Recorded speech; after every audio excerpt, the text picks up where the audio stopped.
नमो नमो सतपुरुष को नमस्कार गुरु के नई सुर नर मुनि जन साधवा संतों सर्वस दीन सतगुरु साहिब संत सबे डंडो तम प्रणामे आगे पीछे मध्य हुए तिनको जा कुर्बान निराकार निर्विषम काल दाल व्यंजनम निर्लेपम निज निरगुणम अकल अनुबेसुन सोहम सुरति समापतम सकल समाना नीरतलय उजल हिरंबर हरदमम ले परवा हर पार नहीं मद तम ग्रीब जो सुमर सिद्ध होई गणनायक गलताना करो अनुग्रह सोई पाश पद करवाना आदि गणेश मनाओ गणनायक देवन देवा चरण कमल लोलाऊं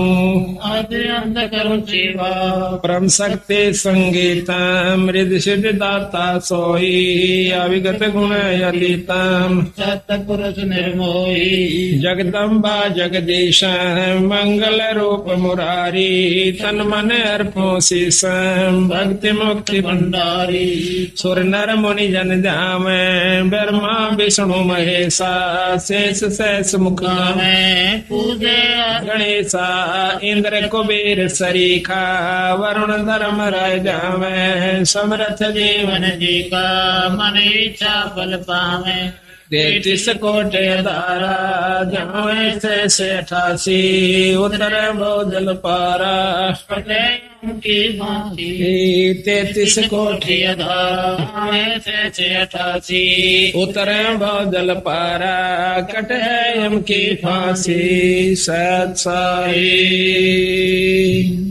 आज परम पिता परमात्मा बंदी छोड़ कबीर साहब तथा उन्हीं के अवतार सतपुरुष कबीर साहब सतपुरुष के अवतार बंदी छोड़ कबीर साहब वह गरीबदास महाराज की एक विशेष कृपा हमारे ऊपर हुई है कि हम आज सत्संग रूपी गंगा में अपने अंतःकरण को साफ करने के लिए आत्मा कल्याण के लिए कुछ समय इस संसारी कार्य से निकाल करके आज सतगुरु की शरण में सतगुरु के चरणों में आए हैं। इस बात का प्रमाण सब जगह मिलता है कि बड़े भाग से मनुष्य जन्म प्राप्त होता है और उससे भी वह दिन हमारा बहुत ही भाग्य का होगा। अच्छे हमारे शुभ संस्कार होंगे जिस दिन हम सत्संग में आकर के परमात्मा की चर्चा सुनते हैं और परमात्मा के बारे में जानकारी होती है। आत्म कल्याण का हमें मार्ग प्रशस्त होता है कि मनुष्य जन्म परमात्मा ने हमें किस लिए दिया था। अच्छे हम ज्ञान जो है सत्संगत से प्राप्त करते हैं, बुरी जानकारी हमें कुसंगत से होती है। परमात्मा के बारे में जानकारी केवल एकमात्र सत्संग से होया करे और सत्संग जिस दिन हमें प्राप्त होता है वो हमारा बहुत ही पुण्य का दिन होता है। ना जाने पिछले जन्मों की कौन कौन सी अच्छी कमाई, युगों युगों के हमारे पुण्य कर्म हमारे साथ होते हैं, तब हम सत्संग की तरफ सोचते हैं और सोचने के बाद वो दिन प्राप्त होना, वो समय प्राप्त होना, वो घड़ी जिस दिन हम सत्संग में आते हैं या बड़े भाग तक प्राप्त होती है। बंदी छोड़ भगवान गरीबदास जी, वह सतगुरु कबीर साहब तथा वो पूर्ण ब्रह्म परमात्मा आज हमें देख रहा है कि ये बच्चे उस परम पिता परमात्मा के आज उनके दरबार में आए हैं। उनको इतना भी ज्ञान है कि कौन भक्त आए हैं और कौन नहीं आए हैं, किन कारणों से नहीं आ पाए। तो ये कुछ समय होता है, कुछ ईश्वर की तरफ से परीक्षा होती है, परमात्मा की तरफ से, कि इतनी मेहनत करने के बावजूद भी इस भक्त के अंदर, इस पुण्यात्मा के अंदर इतनी उत्सुकता उत्पन्न हुई है कि नहीं हुई है कि 100 काम छोड़ करके भी मैंने सत्संग में जाना चाहिए। इतना सत्संग सुनने के बाद इस जीव आत्मा को इतना ज्ञान अवश्य हो जाना चाहिए कि जिस प्रकार हम अपने पेट भरण के लिए, अपनी रोजी रोटी के लिए, चाहे मजबूरी समझो चाहे जरूरी समझो, हम उसको दुख या सुख पा करके अवश्य करते हैं। जिस प्रकार आज कितनी ठंड है और कल भी बहुत सर्दी थी और इस समय में ऐसे भी भक्तजन होंगे जमींदार जिन्होंने बेचारों ने रात्रि में पानी दिया होगा अपनी फसल में, नहर से या ट्यूबवेल से, जबकि हम सर्दी के अंदर अपने घर में बैठकर भी रजाई का प्रबंध किया हुआ था और कोशिश ये थी कि कोई हीटर भी लग जावे कमरे में तो गर्मी महसूस हुआ, नहीं तो सर्दी बहुत ज्यादा है। और वो बेचारे घुटनों तक पानी में, ऊपर से शीत लहर, और वो उस पानी के अंदर, उस सर्दी के अंदर ऊपर से थोड़ी थोड़ी बूंद भी आ रही थी, बारिश भी हो रही थी। ऐसे समय में वो भक्त, वो ज्ञानी जीव सत्य अपने खेत में खड़ा हुआ था। वो ज्ञानी क्यों है कि उसने इस बात का पूर्ण ज्ञान है कि अगर आज मैं पानी देने नहीं जाता हूं तो मेरे बच्चे भी भूखे मरेंगे और हम भी भूखे मर जाएंगे और हमारा बहुत नुकसान हो जाएगा। ठीक इसी प्रकार सत्संग सुन लेने के बाद हमारे अंतःकरण में यह बात अवश्य घर कर जानी चाहिए, इतना पक्का विश्वास हो जाना चाहिए कि यदि हम सत्संग में आज नहीं जाते हैं, ये कोई रोज रोज नहीं होया करते, साल भर में मुश्किल से हमें कोई ऐसा समागम जिसमें परमात्मा की वाणी को विस्तृत जानकारी दी जाती है, खोल कर सुनाया जाता है। उस जमींदार की तरिया इतना दृढ़ निश्चय, जिसको अजर विश्वास कहते हैं, एक तो होता है निश्चय, एक होता है विश्वास, और तीसरा गरीबदास जी महाराज कहते हैं जरना होता है। जिसको जरना हो गया वो बेचारे आज सैकड़ों किलोमीटर से चलकर इसी सर्दी में अपने बच्चों समेत आज सच्चे दरबार में उस परमात्मा की रजा का लाभ उठा रहे हैं। और जिनको इस बात का ज्ञान नहीं हुआ अभी तक, उनको जरना नहीं हुआ, विश्वास तो है कि भगवान के नाम के बिना गुजारा नहीं है, इतना विश्वास है। वो बेचारे ये सोच लेते हैं चलो घर में कर लेंगे अपना, कोई बात नहीं, आज सर्दी है, कल धूप निकल आओगी तब चल पड़ेंगे, वो भी चोखा। लेकिन जरना जिसका हो गया भाई बात बनेगी उसकी। कहते हैं कि जयदेव मुख से ना कही हुई तीन लोक में गाज, और जरना ऊपर होते हैं ये सकल संपूर्ण काज। जब जरना हो जाएगा, जब विश्वास हो जाएगा, तब हमारे कार्य पूर्ण रूप से सिद्ध होंगे। तो आज जो सत्संग में आए हैं इसी ठंड के अंदर, ये 13 दिसंबर और ये ठंड, और उसके बावजूद भी आप सत्संग में आए हो, तो यही कहा जाएगा कि आपको जरना हुआ है ईश्वर के बारे में, परमात्मा की बात का जरना हुआ है कि इसके बिना गुजारा कति नहीं है, और ये है भी सत्य और रहेगा भी सत्य। जिन्होंने, महाराज गरीबदास जी कहते हैं कि समझा है तो सिर धिर पा, भाई बहौर नहीं है ऐसा दाव। समझा है, ये बात आपके ज्ञान में आई है, आपके चित्त में ये बात समाई है कि नाम बिना गुजारा नहीं है, सत्संग बिना जीव का कल्याण नहीं है, तो फिर काहे की इंतजार करते हो? सिर धर पांव, सिर पर पैर रखना, बहुत तेज दौड़ना, सिर पर पांव रखना, बहुत तेज दौड़ना। तो सतगुरु महाराज कहते हैं समझा है तो सिर धर पांव, और बहौर नहीं है ऐसा दाव।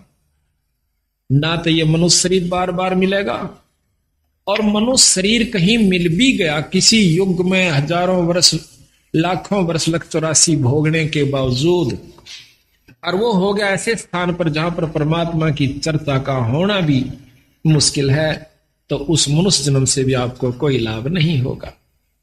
तो यहां सतगुरु महाराज हमें ये बताने की कोशिश करते हैं कि प्रथम तो मनुष्य जन्म नहीं मिलेगा भाई, और मनुष्य जन्म मिल भी गया तो यह बात समझ में नहीं आओगी जो आपके आ जाए। ये बड़ी मुश्किल से बात बनती है। पता नहीं कितने सत्संग सुनने से इस बात का अंतःकरण में कुछ थोड़ा सा विवेक बने से कि भगवान के नाम के बिना भाई को नहीं गुजारा, क्योंकि सभी संत प्रमाण देते हैं और बार बार हमें बताने की कोशिश करते हैं कि नाम के बिना जीव का गुजारा नहीं भाई, और नाम मिले सत्संग से, और सत्संग से हम विमुक्त तो को नहीं बात बढ़े। तो सत्संग में आइए, और ऐसे आइए जैसे सिर धर पांव, सिर पर पांव रख के भागना, बहुत तेज दौड़ना। कबीर साहब कहते हैं कि मानुष जन्म दुर्लभ है, या देहे न बारंबार, और तरवर से फल झड़ पड़ा, यो फेर ना लागे डार।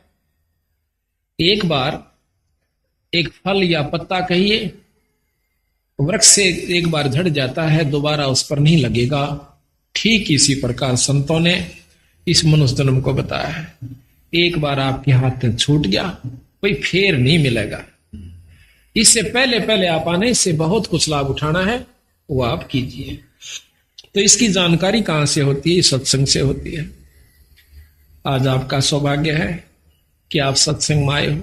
अभी आपको हम सतगुरु गरीबदास जी महाराज की वाणी का वो रहस्य आपको बताएंगे, जो कि सतगुरु महाराज ने अपने सतलोक से आकर के हमें बताने की कोशिश की। लेकिन ये इतना जल्दी समझ में नहीं आता। हम किसी गांव में जाते हैं तो पहले तो हम 2 सत्संग किया करते थे, दोनों दिन 2 अखंड पाठ चलता है। लेकिन अब समय अभाव के कारण अखंड पाठ ज्यादा हो जाने की वजह से हम केवल 1 सत्संग ही कर पाते हैं। हमारी मजबूरी हुई, लेकिन साथ में खुशी हुई कि जो कि हरियाणा में परमात्मा बंदी छोड़ गरीबदास जी को कोई जाने भी नहीं था, आज उनकी अमृतमयी वाणी का अखंड पाठ गांव गांव में और घर घर में हो रहा है। लेकिन समय अभाव के कारण, अधिकता हो जाने के कारण हम पूर्ण रूप से सत्संग वहां नहीं फरमा सकते। उसमें एक साधारण सी जानकारी दे सकते हैं जो कि नए भक्त को दी जाती है। लेकिन जो असली तत्व है वो इन 7 दिनों के अंदर आपके सामने आओगा।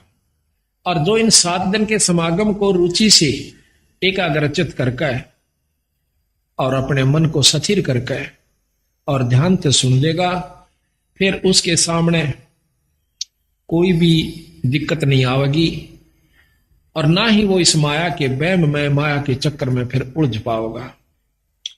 संतों ने, बंदी छोड़ गरीबदास महाराज जी ने ऐसे ढंग से हमें बताने की कोशिश करी है कि देख भाई, कहीं आपको यह वहम ना रह जावे कि भक्ति का करना केवल उन व्यक्तियों का काम है जो कि घर छोड़ जाते हैं और जंगल में चले जाते हैं और बाल ब्रह्मचारी रहते हैं और वहां पर तप आदि करते हैं, गुफा बना लेते हैं, शरीर पर दाढ़ी बढ़ाते हैं, अंग पर राख लपेट लेते हैं, छार लपेट लेते हैं, बर्फ के अंदर खड़े हो जाते हैं, कोई सिर के ऊपर ठंडा नीर बरसाता है सर्दी के मौसम में।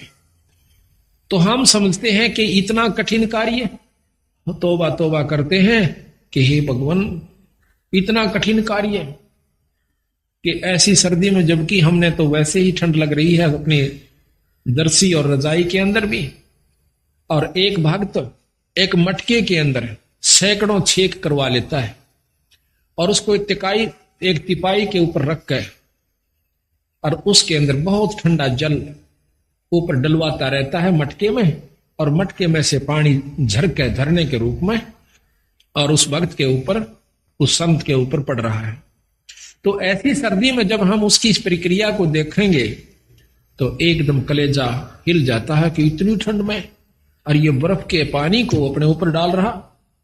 तो उस समय ये मन तौबा कर जाता है कि भाई भक्ति मारे बस की कौन है, हम नहीं कर सकते इसका। लेकिन बंदी छोड़ गरीबदासियों ने इसको बहुत आसान किया है। इसको ऐसा मार्ग बता दिया है कि आप काम करते हुए अपने खेत में, जैसे उन्होंने उदाहरण दे के बताया, नहीं तो उस भगवान ने यहां पर आने की कोई आवश्यकता नहीं थी और ना ही उन्होंने बच्चे पैदा करने की आवश्यकता थी, क्योंकि वो पूर्ण ब्रह्म परमात्मा थी। लेकिन हमारे इस भ्रम को दूर करने के लिए कि आपके मन में क्या जमा हो चुकी है, हमारे अंदर भी यही थी। हम तो एक साधारण सा अपना नाम ले लिया करते थे, आरती कर लिया करते थे, जब तक हमने पूर्ण ज्ञान नहीं हुआ था, इस उद्देश्य से कि हमारे थोड़े बहुत काम सर जाएंगे, भगवान की आरती कर लें। बाकी प्राप्ति की हमें कोई उम्मीद नहीं थी, परमात्मा प्राप्ति की। जब से बंदी छोड़ गरीबदासियों का, कबीर साहिब का ज्ञान देखा, इसको समझा, और वे साथ में ये भी पता चला कि ये गृहस्थी थे, बाल बच्चेदार थे, इन्होंने अपने बच्चों के सारी क्रियाक्रम किया, विवाह भी किया और साथ में उनका पालन पोषण भी किया और फिर भक्ति करके परमात्मा प्राप्ति भी की। तो जब हमारे मन में यह कुछ उत्सुकता पैदा हुई कि जब बंदी छोड़ गरीबदास जी सारे काम को करते हुए पार हुए तो हम भी हो सकते हैं। उसके बाद हमारी रुचि बढ़ी और फिर बंदी छोड़ ने लिख रखा गरीबदासियों ने कि नाम उठत नाम बैठत नाम सोवत जागबे, भाई नाम खाते नाम पीते तो नाम से ती लागबे। एक नाम से मुक्ति होगी, ना तप से मुक्ति होती है, ना केवल पाठ करते रहने से मुक्ति होती है, और ना ही किसी तप बर्फ में खड़ा हो जाने से या 4 धुना के बीच में 5 धुनों के बीच में बैठ जाने से जीव मुक्त हो सकता है। उससे कुछ और उपलब्धि होती है। तो जब हमने मेरा पता चला, इस बात का ज्ञान हुआ कि परमात्मा के पाने का तरीका भी और है, वो साधन भी और है जिससे हम ईश्वर प्राप्ति कर सकते हैं। सिद्धि प्राप्ति नहीं करनी अपन, तब से सिद्धियां आ जाती हैं। और कोई मौन बैठ जाता है 6 महीने, साल भर, 2 साल, 4 साल, वर्ष, तो उसको भी सिद्धियां आ जाती हैं। उन सिद्धियों से छोटे मोटे चमत्कार हो जाते हैं। लेकिन बंदी छोड़ महाराज कहते हैं कि ये अष्ट सिद्धि 9 निधि ये भी हमें नहीं आवश्यकता। हमने केवल आवश्यकता है तो अपने आत्म कल्याण की और जन्म मरण से पीछा छुटवाउन की है। वो कैसे छूटे हमने इस बात। तो सतगुरु महाराज ने हमें बताया कि जिस प्रकार मैंने कार्य किया, जिस प्रकार मैं रहा, मेरी रहनी को देखो। भाई बच्चे भी हुए, उनको पाला पोसा, फिर उनकी शादी करी। आज गरीबदास महाराज के 70-80 के करीब उनका जो है ना घर है, वहां पर गांव में परिवार है। 8वीं 9वीं पीढ़ी सतगुरु महाराज की चल रही है गरीबदासियों की। वहां पर लगभग 300-400 उनके 500 के करीब महाराज की जनरेशन है, उनकी संतति हो चुकी है छुड़ानी के।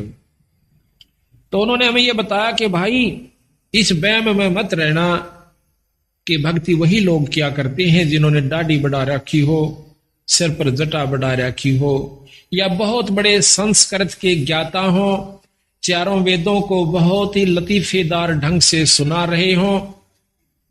बंदी छोड़ महाराज कहते हैं ये अलग वस्तु है, वो अलग वस्तु है। परमात्मा पाना ये अलग वस्तु है, ये साधन भी नारा से। एक समय की बात है, एक राम राय नाम का एक पंजाब का बहुत बड़ा रईस आदमी वासियर गांव के अंदर रहता है। लुधियाना के पास एक वासियर गांव है। तो वहां पर गरीबदास जियों का एक शिष्य सुबह के समय ब्रह्म मुहूर्त में, यानी सूर्य निकलने से पूर्व थोड़ा सा पहले, एक कुएं के ऊपर स्नान करके वहां पर गरीबदास महाराज का नित्य नेम कर रहा था, वाणी को उच्चारण कर रहा था बहुत ही सुरीले ढंग से। और वो राम राय सुबह सुबह घूमने के लिए गया था। अब पंजाब के लोग जो हैं वो जय श्री नानक साहिब की कृपा से वाणी के बहुत मर्मज्ज हैं, वाणी को, संत वाणी को बहुत प्यार करते हैं। एकमात्र अगर कोई सृष्टि में ग्रंथ है तो सिख धर्म का है, जिसने उसमें उन्होंने किसी मजहब को या धर्म को नहीं अपनाया। सिख कोई धर्म नहीं है। सिख नाम सिख का होता है, हिंदी में उसे सिख कहते हैं और पंजाबी में सिख कहते हैं। सिख कोई मजहब या धर्म नहीं है। आज जो सिख परंपरा के अंदर उन्होंने जो ग्रंथ साहिब बना हुआ है उसके अंदर 39 संतों का समूह वाणी है, संग्रह वाणी है। 39 संतों की न्यारी न्यारी उनकी वाणियां हैं। तो उसमें वो भी संत हैं जो राम, भगवान, कृष्ण आदि के उपासक थे। नामदेव जी, श्री तुक्का जी और श्री ज्ञानेश्वर जी, ऐसे बहुत से संत हैं। मीराबाई जी, धन्ना जी, उन सब संतों का की वाणी, उनका एक समूह जो है संग्रह ग्रंथ है। तो उसके अंदर सभी संतों की वाणियां हैं, उनका ज्ञान है, अपना अपना मार्गदर्शन है। बड़े आदर से उनका पाठ करते हैं और सुबह सुबह उठकर, कम से हर गांव में गुरुद्वारा है, गुरु द्वारा हमने एक मान रखा कि वो केवल सिखों का ही होता है। हाँ, होता तो सिखों का है, सिख माने शिष्य, वो शिष्य का होता है। लेकिन कोई शिष्य हो, शिष्य के क्या लक्षण होते हैं, उसने क्या बुराइयां त्याग देनी होती हैं, ऐसे ऐसे जो शब्द जिसमें गुण हैं, तो वो शिष्य है। तो गुरु द्वारा है जहां पर हमारे बंदी छोड़ की वाणी है, उसमें सिख धर्म सिख परंपरा के जो ग्रंथ साहब उन्होंने समूह बनाया है, उसके अंदर अपने कबीर साहब की वाणी 40% है अकेलों की, बाकी 60% वाणी 10 सिख गुरुओं की और साथ में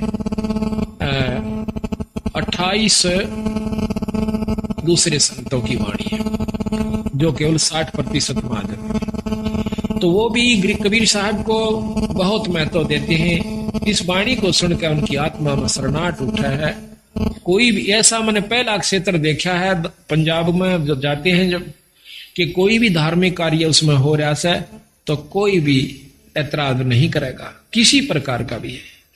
सब नमस्कार करेंगे और ये कहेंगे कि बहुत अच्छी बात है भाई, बहुत चंगी गल है, कोई कर सके तो इसके बराबर कोई वस्तु नहीं है। लेकिन जहां तक हमने अपने हरियाणा में ये समावेश किया है नई चीज का, हमारे बंदी छोड़ गरीबदास कबीर साहिब की कृपा से, तो हमें सबसे ज्यादा दिक्कत यही आई है कि प्रथम तो हमारे भक्तजन पिछली परंपरा को त्याग कर प्रसन्न नहीं, दुखी होते हैं अगर उनको कहते हैं कि ये रास्ता जो आप अपनाए हुए हो ये आपका आत्म कल्याण का भी नहीं है और साथ में आपके घर में सुख भी नहीं होगा। तो शुरू शुरू में पुरानी परंपरागत यानी उसके ऊपर लगे हुए रचे हुए होने के कारण वो बहुत दुख मानने से इस बात का।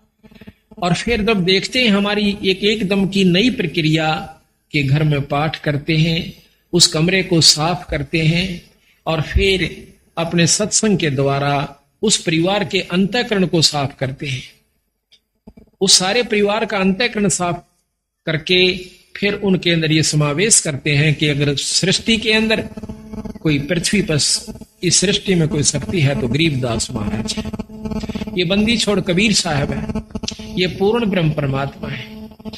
प्रथम तो इस बात को कोई स्वीकार करके प्रसन्न नहीं कि कबीर साहब भी कोई भगवान होगा, कबीर साहब के अंदर भी कोई ऐसी शक्ति होगी जो हमें सुख दे सकता है, हमारी आत्म कल्याण कर सकता है।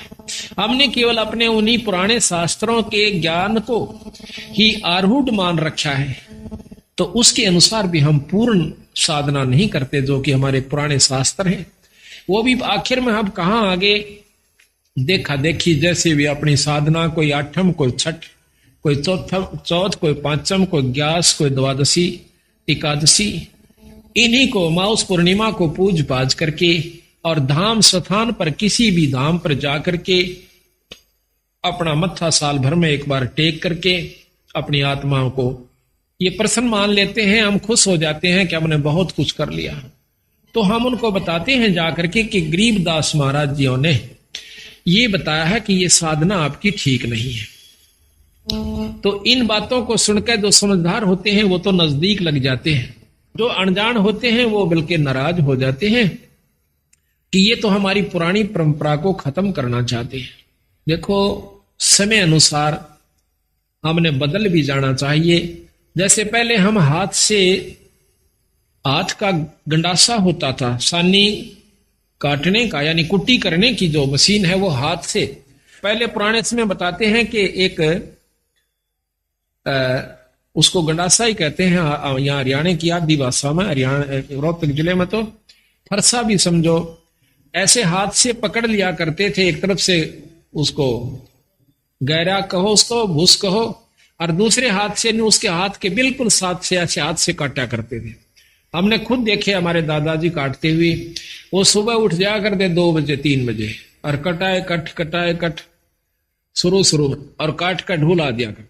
फिर वो दूसरी मशीन चली जो हाथ से घुमा करके और 2 फरसे उसमें होते हैं, उसने काटन की चली। अब वही मशीन के ऊपर एक मोटर भी रख दी गई बिजली की, जो कि मिनटों में काट देती है बहुत सुविधा के साथ। तो शुरू में जो हाथ से काटा करते थे वो बुजुर्ग जब वो मशीन चली ऐसे हाथ से काटने वाली घुमा करके, तो वो ऐतराज किया करते थे हमारे दादाजी। न्यों कहा करते कि सानी तो बने से उस हाथ के गंडासे थे, ये तो वो मोटी मोटी काटो सो। यानी वो अपनी परंपरा को जो हाथ से कितनी मेहनत की, कितनी खूब हाथ की, वो करना आवश्यक समझते थे, उसी में रुचि बनी हुई थी। और फिर उसके बाद जब मशीन चल गई, मोटर चल पड़ी, तो आज कितनी सुविधा होगी। अब कोई कहे कि नहीं हम तो अपनी उस परंपरा ने को नहीं छोड़ा जो हाथ से काटा करते जो दा के साथ, तो वो गलत है, उनको ज्ञान नहीं है। ज्ञान होगा जब आप सत्संग को सुनोगे, सत्संग सुनने से फिर इसको करके देखोगे जैसे हमने आपको बताया है, तो फिर क्या होगा, फिर आपको घर में भी सुख महसूस होगा। एक एक परिवार के अंदर लगभग 2-2, 3-3 व्यक्ति बीड़ी और दारू पिया करते थे, 4-4 भी भाई सारे पिया करते थे। जब सतगुरु महाराज की वाणी सुनी कि कितना दुख होता है, कितना उनको कष्ट होगा जो आज हुक्का शराब आदि प्रयोग करते हैं, 184 में चले जाएंगे। एक बार सुना, दूसरी बार सुना, तीसरी बार सुनकर उन्होंने प्रण कर लिया कि आज के बाद हम बीड़ी शराब मांस तंबाकू प्रयोग नहीं करेंगे।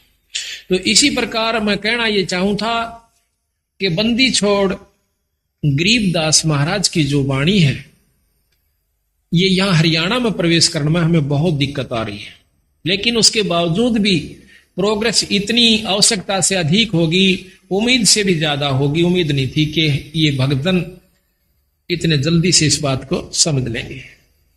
पर बंदी छोड़ गरीबदास महाराज ने अपनी पूरी शक्ति का प्रयोग किया है।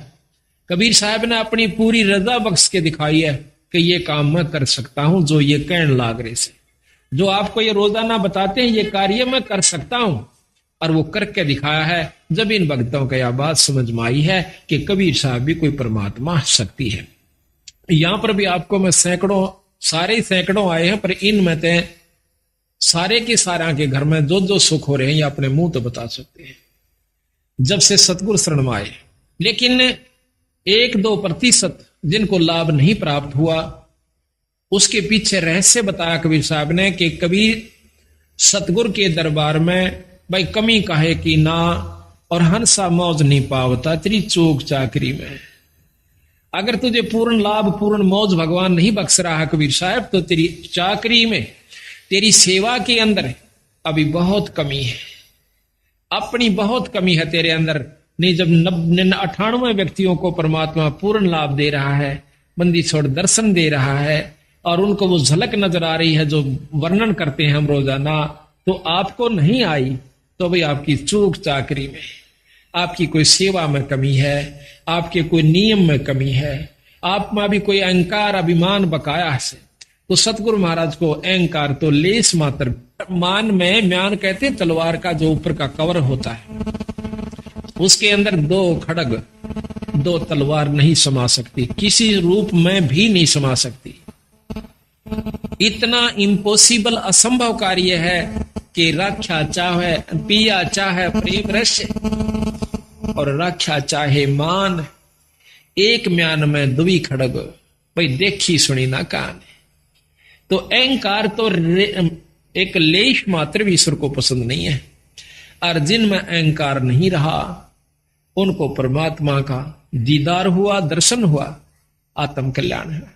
और इसमें के लगे है अहंकार को तोड़ने में, कुछ नहीं लगता, बस थोड़ी सी कसर से, थोड़ा सा सावधानी की आवश्यकता है, थोड़े सी विवेक की आवश्यकता है इसके अंदर। आज हम मनुष्य शरीर में है, ये माटी का पुतला और खाक में मिल जाएगा 10-20 साल के अंदर अंदर।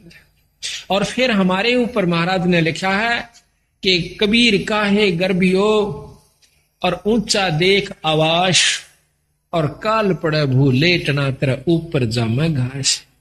कल तो जमीन पर जाकर पड़ना होगा, और वहां फूक फाक के थोड़ी सी राख हो जाएगी, और उसके ऊपर फिर तेरा घास जामेंगे। तो इस प्रकार इस अहंकार ने, जैसे आज हम पशु बन जाते, एक शरीर छूटेगा ये भी पक्का है, और छूटने के बाद फिर पशु जुन्नी में जाना होगा, जिसमें नाम नहीं लिया जिन्होंने, और विकार किए बीड़ी शराब मांस तंबाकू प्रयोग करते रहे, उनको 184 प्राप्त होगी। फिर जिन भक्तों ने नाम भी ले लिया, और अपना धर्म पुण्य भी कर रहे हैं और फिर भी अभिमान रह गया तो फिर भी आप लख 84 में जाओगे। वो दूसरी बात है कि आपकी की हुई कमाई परमात्मा अवश्य देगा। आपको फिर ना जाने 1000 वर्ष में सूत बैठे, फिर ना 10,000 वर्ष में सूत बैठे ऐसे सत्संग का कि जिसमें आज आपको पूर्ण ब्रह्म परमात्मा के बारे में जानकारी दी जाएगी। तो लख 84 के अंदर हम कुत्ते बनते हैं। प्रथम जीवन कुत्ते का ले लो, सवान का, जो कि बहुत आसपास हमारे होता है, और फिर उसके कष्ट पे जरा सा दृष्टि घुमा कर देख लो, बस ज्यादा नहीं। कल हमने देखा रात्रि में इतनी ठंड थी और एक कुत्ता इस गली के अंदर है, बाहर पड़ा बेचारा, और ऊपर से उसके खांसी होगी। 1 मिनट भी उस कुत्ते को खांसी से चैन नहीं थी। अब देखियो, पहले तो जन्म कुत्ता, ऊपर से ये खतरनाक रोग उसको लग गया। फिर कोई टांग तोड़ दे, आम कुत्ते के पैर में लंग पावेगी। क्यों पावेगी? कि उसका कोई ना कोई डला, कोई लठ या कोई पहिया उतर जाएगा, क्योंकि बिचारे बैठे वो पिछला अहंकारी जीव था। उसने कोई नो कहते न थोड़ा इधर वाले कौन होता, अभिमान रक्षा करता था, और आज अभिमान उसमें जो का तू है। अपने अहंकार वो बिचाड़ा बैठेगा और बिल्कुल ऊपर गाड़ी चढ़ न हो लेगी जब थोड़ा सा सरकेगा एक तरफ। वो पिछला जो उसके अंदर बदमाशी थी वह अब भी मौजूद है।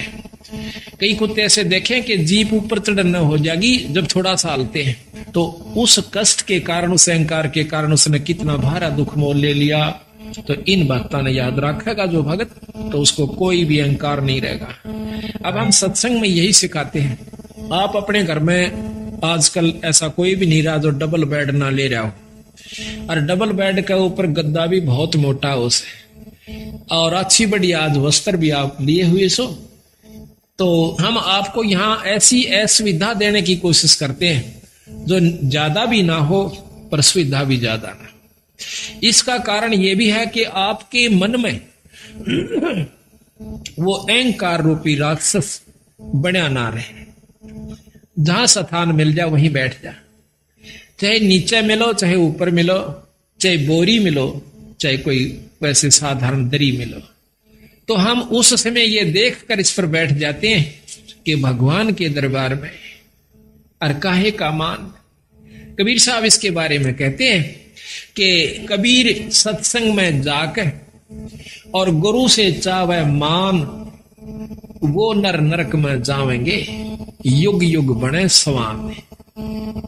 जो सत्संग में जाकर और गुरुओं से मान की इच्छा रखता है कि हमने अच्छे स्थान पर गुरु आनंद नहीं बिठा, हम जानबूझ कर अवॉइड करते हैं उनको अच्छे स्थान पर बैठाने की, क्योंकि ये अंतःकरण हमें क्योंकि समय समय पर ये चेक करना पड़े से कि इसमें भी वह बीमारी बकाया सैक नहीं है। पहले जब नाम उपदेश दिया करते थे संतन, जल्दी से उपदेश नहीं दिया करते, परीक्षा लिया करते थे। एक राजा ने राज त्याग दिया, संतों के कहने से सुनने से, सत्संग को सुनते हैं। तो उसने जब राज वो नाम लेने के लिए जाता है एक सत्संग सुनकर, तो वो गुरुदेव कहते हैं कि राजन आपको नाम नहीं मिला है। काहे को महाराज, मुझ दास में ऐसी कौन सी कमी है? कहने लगी राज के अंदर आप भक्ति नहीं कर सकते, आप में मान सतावेगा, अहंकार जमा हो जाएगा और बड़े बड़ाए खेल को आप सर्वनाश। उसने एक बार आग्रह किया, 2 बार किया, घर चला जाता है, राज त्याग दिया। राज त्याग करके महाराज के पास आता है कि महाराज मैंने राज त्याग दिया, ये सतगुरु उपदेश दे दो महाराज, क्योंकि आत्म कल्याण का जिसको चसक पड़ जाएगी, जिसको ये दुख दिखने लगेगा, दिखाई देगा, तो वो इस काम को कर सकता है। महाराज कहते हैं गरीब तन मन धन सब अर्पिए। गरीबदास जी महाराज कहते हैं कि गरीब तन मन धन सब अर्पिए, भक्ति मुक्ति के काज और जिनके उर्म बंदगी, युके इंद्र का राज। इस उद्देश्य को वही भक्त ले सकता है जिसके भीतर में यह बात बैठ जाएगी, अंतःकरण में जमा होगी कि ये खेल तो हमने लाखों बार खेल लिए, करोड़ों बार खेल लिए। बच्चों का पैदा करना, उनको पाल पोस कर ब्याह शादी कर जाना और फिर मर जाना, फिर कुत्ते गधे कुत्तिया बन जाना, ये खेल तो बीरा संखों बार खेला पाने। पर ईब जो खेल खेलना तो वो खेल के दिखाओ अब ये खेलन का समय आ गया, आप सेलेक्ट हो लिए बंदी छोड़ के खाड़े के पहलवान सो, अरीब उस पहलवान वाला काम करके दिखाना चाहिए। तो वो छोड़कर चला गया, कहने लगा सतगुरु मैंने तो राज छोड़ दिया। और वाह भाई वाह, छाती से लगा लिया संतों ने। महाराज मैंने उपदेश दे दो कि बेटा 1 महीने के बाद आना और पश्चिम दिशा में चले जाओ। वो चला गया। 1 महीने के बाद आता है तो रास्ते में आ रहा था, उसका पैर कीचड़ में भर जाता है और साथ से एक पशु जा रहा था, उसके छींटे लगकर उसके जो पैरों में उसने पहन रखा था कोई पजामा वगैरह या कोई वस्त्र धोती, उसका छींट लग जाती है। उसको उसने 3-4 गालियां सुना दी। वो जो आ रहा था और साथ में एक शिष्य और सतगुरुओं का आ रहा था, तो उसने देखा कि जब वो सत्संग में प्रवेश किया महाराज के आश्रम में, तो उसने वो अपने एक नलके पर या कुएं पर वो कपड़े साफ किए, थोड़े थोड़े पानी लगा करके थोड़ा थोड़ा उनको साफ किया पहने पहने। तो गुरुदेव ने पूछा, तो और भक्त आया था, वो आके कहने लगा महाराज जी ये कौन है?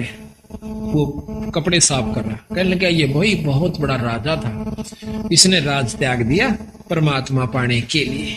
कहने लगा जी त्याग गया कुछ नहीं निपटाई। क्यों भाई? कि इसके ऐसे ऐसे छींटे लगे, गालियां मंड रहा था उसको। अच्छा अरे वाह, चौखा तो ने बता दिया मेरे को।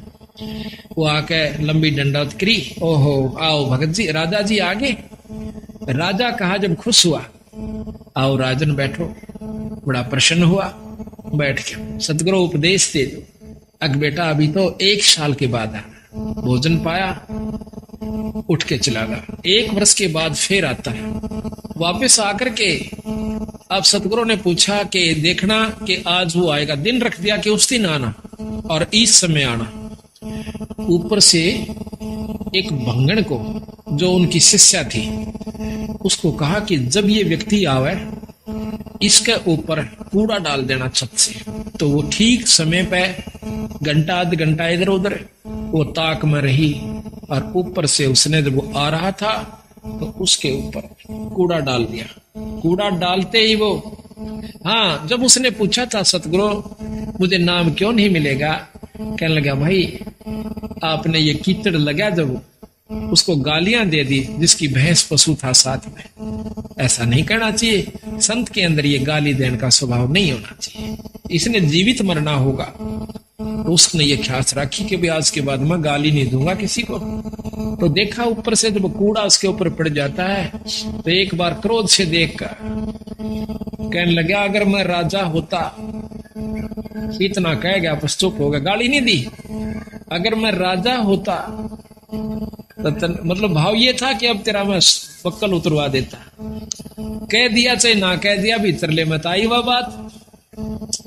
तो उसको उस जमादारणी को भंगण को कहा था कि बेटी जो इसका आओ भाव हो मुझे बताना। वो उससे पहले आ गई, कहने लगी महाराज ने बोला कि मैं अगर राजा होता, आ गया बैठ गया। महाराज ने आदर सत्कार किया, क्या हो राज कि महाराज मैं काबिल हो गया कि पुत्र अभी तू राजा है। अक नहीं महाराज मैं तो राज छोड़ चुका हूं। अक नहीं बेटा अभी तू राजा है। राज छोड़ दिया पर राजपना नहीं छोड़ा। सतगुरु कोई गलती हुई कि आपके ऊपर कूड़ा पड़ा जब आपने क्या शब्द उच्चारण करना चाहा किया कि अगर मैं राजा होता। अभी तो है बेटा तू राजा है, इसको छोड़ दे। जीवित मर ले रे लोभी मन नाम सुमर ले रे। जीवित मरना इसी का है। जीवित मरण का बहुत लंबा उदाहरण सतगुरु महाराज ने दे रखा है। अभी आपको सुनाएंगे कि जीवित कैसे मरा जाता है। ईख का उदाहरण दिया कबीर साहब ने कि नो जीवित मरा करें और फिर उसका कीमत बनती है। जमीन का उदाहरण दिया कि धरती कभी मुंह से नहीं कहती, चाहे कोई बिस्टा डारो, चाहे उसमें कोई आम लगाओ, चाहे अंगूर लगाओ, बगीचा बनाओ, चाहे वहां पर चूल्हा चौका कर लीजिए, वो कभी ऐतराज नहीं करती। इसी प्रकार संत स्वभाव होता है, चाहे कोई गाली दे कोई मीठा बोले, अपने अंतःकरण के अंदर द्वेष पैदा नहीं करा। ये सतगुरु मैं कब आऊं कि साल भर के बाद आना बेटा। 1 वर्ष के बाद निश्चित समय पे वो फिर आवस तो उस समय ऊपर से चौड़ा भर के डालना था। उस बंगड़ को कह दिया एक और व्यक्ति को कि ऐसे करना कि जब ये अवश्य के ऊपर गारा और पेशाब मिलाकर पशु का वो डाल देना। जब वो आ रहा था तो उसके ऊपर वो चौड़ा डल गया, ऐसे जैसे धोखे से। ओहो हो भाई, मैंने ख्याल से नहीं करा, माफ करना। तो वो कहता है कि कोई बात ना बहन, ये तो माटी पर माटी पड़ी है, मिट्टी पर मिट्टी डाली है, कोई खास बात नहीं है। तो जब उसने आके बताया कि महाराज ऐसे ऐसे बोला, बोला ये अधिकारी हो गया। आते सतगुरु ने छाती से लगा लिया, बेटा अब तू उपदेश अधिकारी। इस शरीर को आपने मिट्टी समझ लिया तो ये अब आप तो अधिकारी हो चुका है भगवान के नाम लेने का। इब तू भगवान भजन जोगा होया से, इब नाम जपा कर। तो इसी प्रकार एक और उदाहरण दिया है, ये लंबा प्रकरण था। अभी हम उसका उसी स्थान पर आते हैं कि उस राजा ने राम राय ने जब वो सतगुरु गरीबदास महाराज की वाणी वासियर गांव के अंदर जिला लुधियाना पंजाब में सुनी, सुबह सुबह एकदम बंदी छोड़ गरीबदास जी की वाणी के अंदर वो आकर्षण है कि ये परमात्मा की वाणी है और आत्मा जो है ये उसका अंश है कबीर साहब का, गरीबदास जियों का। ये इसकी वाणी में इतनी आकर्षित हो। तो उसी समय सतगुरु की वाणी को सुनकर वो राम राय नाम का भगत एकदम आकर्षित हो जाता है कि भाई इतनी प्यारी वाणी। उसने चाहा कि अभी जाकर बैठ जाऊं, पर वो पहले घूम फिर के आया, आकर के महाराज के पास बैठ जाता। वो भगत जी के पास जो कि वहां पर सतगुरु की वाणी का पाठ कर रहा था, काफी देर सुनता रहा। इतना आत्म विभोर हो गया, उसकी आंखों से पानी गिरना शुरू हो गया महाराज की वाणी को सुनने मात्र से। फिर उस राम राय ने पूछा, जब उस महात्मा ने, उस संत ने अपनी वाणी को विराम दिया तो पूछा कि महाराज ये वाणी किस महापुरुष की है? तो वो संत कहने लगा कि मेरे पूज्य गुरुदेव की है। आपके गुरुदेव जी का क्या नाम है? कि गरीबदास महाराज, गरीबदास बंदी छोड़। कहने के बंदी छोड़ किसे कहते हैं? महाराज ने लिखा गरीबदास जी ने कि अमर करूं सतलोक पठाऊं ताते बंदी छोड़ कहूं। अमर करूं और सतलोक पठाऊं। सतलोक सचखंड नु कहंदे, वो पूछने लग गया कहां जी? वो सचखंड और वही सतलोक। अमर करूं सतलोक पठाऊं ताते बंदी छोड़ कहूं। इस काल से जीव न छुड़वाऊंगा, इस कर लिए मैं बंदी छोड़ कहलाता हूं। कबीर साहब ने गरीबदासियों के बारे में उस भक्त ने जानकारी दी। उन्होंने पूछा कि वो संत अभी शरीर में है या नहीं है? तो वो संत कहता है कि महाराज अभी शरीर में है और छुडानी गांव के अंदर है, जिला रोहतक में, तहसील बहादुरगढ़ के पास।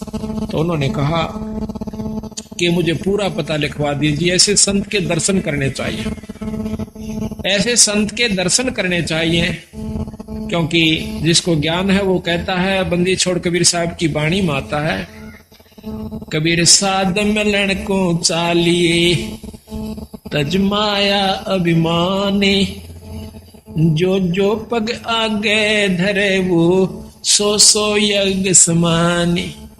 कबीरा दर्शन साधु का साहेब आवया दे, लेखे में वो ये घड़ी भाई बाकी के दिन बाद। फिर कहते हैं कबीर साधु दर्शन राम का मुख पे बसे सुहागे, दर्श उन्हीं को देते हैं भाई जिनके पूर्ण भागे। कबीर साहब गरीबदास ने लिखा है, गरीब जिन मिलते सुख उपजे, मिट्टे कोट उपादे, भवन चतुर्दश ढूंढियो भाई वो परम स्नेही साधे।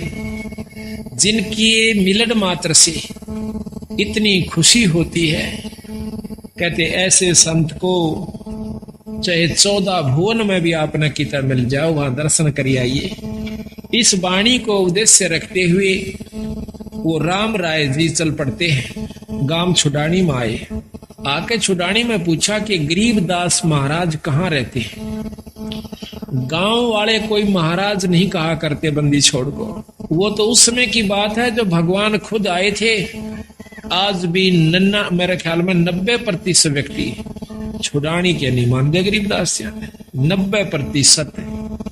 और उस समय तब मानता कौन होगा। तो बाहर के भक्त आए हुए थे।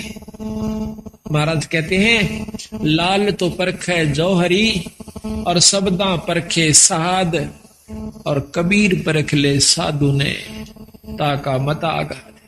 तो परमात्मा को परखना कोई बच्चों का खेल नहीं है, संत को परखना। रामचंद्र जी आए, उनको एक राजा माना। कृष्ण भगवान आए, उसको एक ग्वाला माना। और उसके साथ कितनी दुष्ट आत्माओं ने आकर क्या क्या कुकर्म करने चाहे। पूतना जैसी दुष्टा ने उस छोटे से मासूम बच्चे पर भी दया नहीं आई और उसको मारने की खातिर अपनी दूधी के विसला के चाल पड़ी। और उस चानोर के से नीच ने इतना बड़ा पहलवान था और उस 15 साल के बच्चे की गेला कुश्ती करने की चुनौती दे दी। ऐसे ऐसे कंस कितने उदाहरण हमें मिलते हैं, पर उस समय हम नहीं मानते उनको। जब वो मौके पर होते हैं उनके जाए पीछे फिर वृंदावन की फेरी यानी गोवर्धन की फेरी देते फिर ऐसे। वहां कृष्ण जी बैठे हैं क्या? यही हमारी भूल चौंध नहीं टूटती, इसको तोड़ने के लिए संत बार बार आते हैं। भाई जब वो शरीर में आते हैं तब तो तुम होशियार हो जाते हो, तब तो तुम सियाणे बन जाते हो और उसको परमात्मा स्वीकार नहीं करते हो। जब वो चले जाते हैं और फिर वहां उनकी मंडी बनाकर और वहां माथा टेकते फिरते हो, वहां परमात्मा नहीं है। परमात्मा के पाने की नियम है, ये इनके तरीके हैं कि उनके प्यारे हंस से संत से उपदेश लीजिए और फिर उसको उसका स्वरूप मानिए। अगर आत्म कल्याण चाहत जो उनका नुमाइंदा संत है उनको उनका प्यारा स्वरूप समझो। महाराज कहते हैं कबीर साहब, कबीर गुरु मानुष कर जानते वह नर कहिए अंध और महादुखी संसार में फिर आ गए यम के फल। फिर साथ में कहा है कि कबीर गुरु मानुष कर जानते करें चरना अमृत को पान और वो नर नरक में जाएंगे युग युग बने समान। गरीबदास जी महाराज भी कहते हैं कि मम संत मुझे जान मेरा स्वरूपम।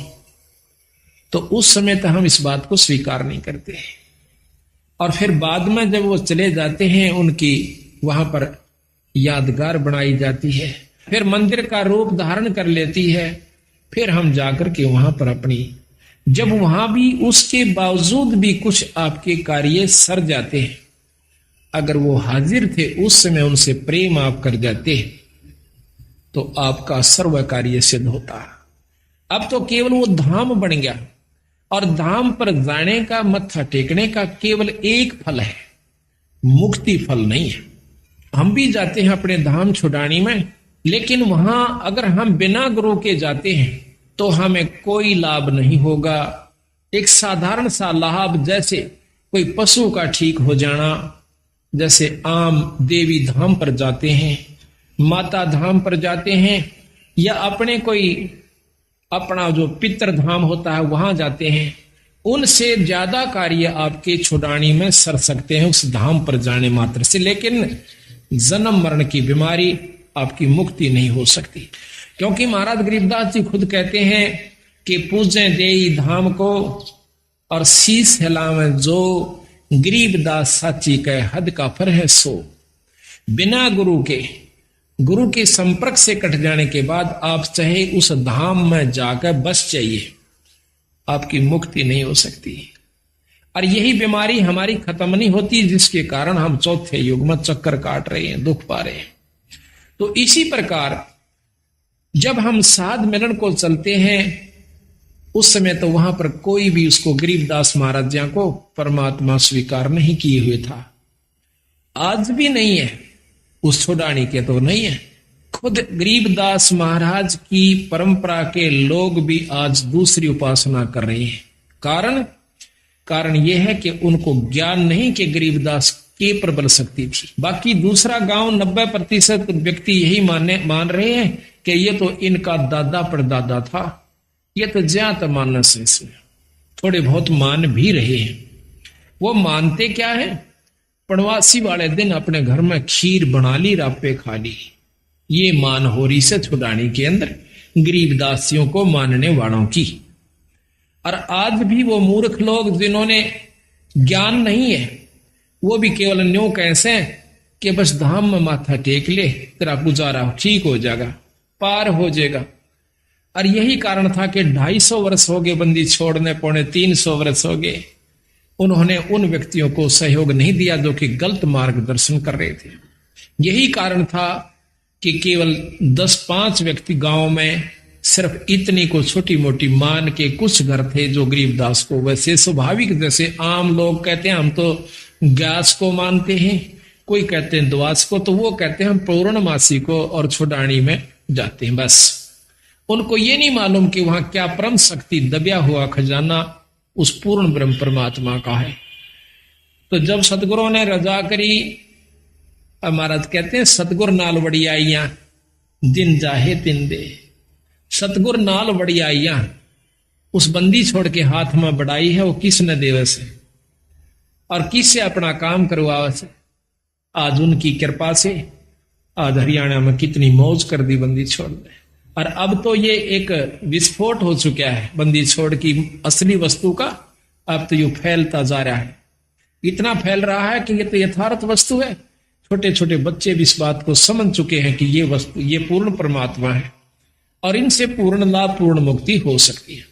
लेकिन वहां के भक्तजन आज भी इस बात को स्वीकार नहीं करे हुए। कारण यही है कि ज्ञान नहीं हुआ, और ज्ञान देने वाला कोई जाता था तो उसकी रहनी में फर्क था, उसकी करनी में फर्क था। आप उसमें आचरण नहीं था, औरों को ग्रंथ साहब सुनाता था, तो उसकी बात का असर 1, 2, 4 बार, साल 2 साल हो सकता है। लेकिन असर उसका होता है जो खुद करे और दूसरा ने फिर करके दिखाओ। अब देखो भाई, मन ने तो इसमतिया ढूंढ के वस्तु पाई है, आप भी इसको ये लाभ उठा सकते हो। तो उसने पूछा वायस राम राय ने कि भाई गरीबदास महाराज से मिलना है। प्रथम तो वहां के व्यक्तियों ने मजाक करा, नो बोला रहा उस बौड़िए ने कैसे ना, वो बौड़िया है उस छोरी का छोरा। क्यों महाराज गरीबदास जी, उनके पिताजी करौथे के रहने वाले थे। वहां गरीबदासियों की छुड़ानी में मामा जी थे, यानी उनकी मां थी छुड़ानी की, लड़की थी वहां की। तो इस करके उसको रानी का लड़का कहा करते थे, भाणजा कहा करते थे। ने बोले रो बावड़िए न कैसे महाराज। अब उसने सोचा कि वैसे बंटता होगा, दूसरे दो साथ में था, उसने बता दिया कि सामने चला जा भाई। और वहां गरीबू बैठा से बंदी छोड़ को इस भाषा में वो लोग बोलते थे, तो वो चला गया। वहां जाकर देखा कि महाराज गरीबदास जी घर पर नहीं थे, 5-4 भक्तजन आए हुए थे। तो उन्होंने से पूछा कि गरीबदास महाराज से मिलना चाहता हूं, मैं पंजाब से आया। तो वो कहने लगे बैठ जाओ, आओ नहाओ स्नान करो, भोजन पाओ। घर वाले कहने लगे, तो वो कहने लगा मैं महाराज जी से मिलना चाहता हूं। कि महाराज जी तो खेत में गए हैं। किस तरफ गए हैं? जंगल में। कि बैठ जाओ आ जाएंगे।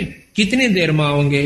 अकिए मालूम नहीं, आवत ही बाजे में, अरे ना आवत शाम तक ना। उनकी मौज से उन्हें सोचा जब इतनी दूर से आ गया हूं तो क्यों ना 10 कदम और खेत की तरफ धर लो। इतना उतावला हो रहा था कि भगवान के दर्शन करो।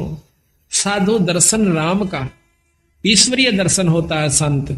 इतना उतावला हो कहता है कि मुझे रास्ता बताइए, मैं खेत में मिल लूंगा भगवान से। तो उन्होंने कहा कि नहीं आप यहीं रुकिए, अगर नहीं मुझे रास्ता बताइए। तो उन्होंने रास्ता बता दिया कि इस प्रकार पश्चिम में, ये दक्षिण की तरफ आप जाइए, रास्ता खेतों में जाने का। और वहां से आप रास्ते में एक रहट मिलेगा, रहट के पास एक झोपड़ी है, उसमें महाराज मिलेंगे। वो चल पड़ा। तो बंदी छोड़ रास्ते में आ रहे थे। गरीबदास महाराज की वेशभूषा के थी कि धोती और कुर्ता, जैसा आम हरियाणे की वेशभूषा है व्यक्ति पहनते हैं, उस भाव में था, आ रहे थे। तो उसने राम राय ने बंदी छोड़ से पूछा कि भाई मैंने महाराज गरीबदास का स्थान बताइए। बताते ही इधर खेतों में रहते आए हुए। अब सतगुरु महाराज ने सोचा कि जय मैं इसको अभी बता देता हूं कि मैं गरीबदास हूं, तो ये मेरी बात एक नहीं सुनेगा, क्योंकि इसके मन में जो संत वेशभूषा है वह कुछ और है।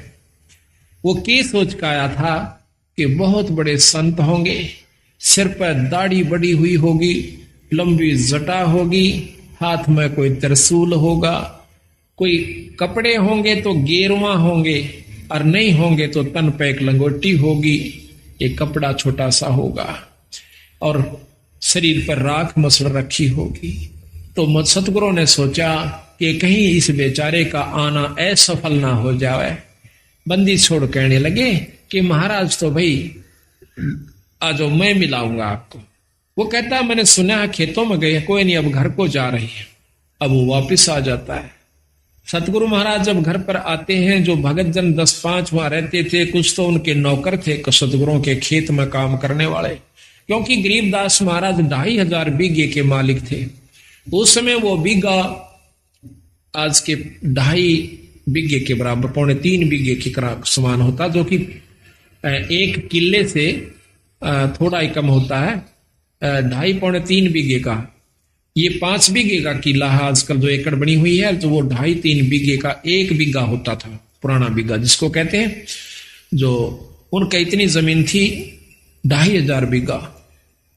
बहुत से नौकर रहा करते थे सतगुरुओं के, कुछ वो थे। तो उन्होंने क्या किया कि आते ही महाराज के वो खड़े हुए, भक्तों ने दंडोत प्रणाम किया।